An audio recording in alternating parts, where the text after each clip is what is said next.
I'm not quite sure how to explain this, but we seem to be in the midst of an astonishing phenomenon. This rock, La Roca Caballera, appears to be some kind of a vortex, an authentic time machine, which has transported us. It's sucked us 3,000 years back into this world of the Iberian past, where I have discovered this gentleman who seems some kind of a wizard who uses the rock as an observatory.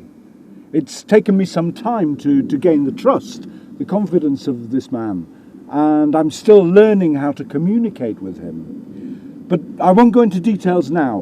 What I want to do is establish in my investigations how this rock came to be in this place. Please, this rock, how did it move?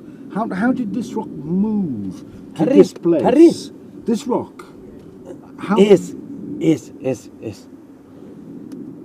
Harry, Betty, one diamond. I don't understand. I'm sorry, I don't understand. Contus! Bestia! Mira! Oh, you bastard! Oh, fuck!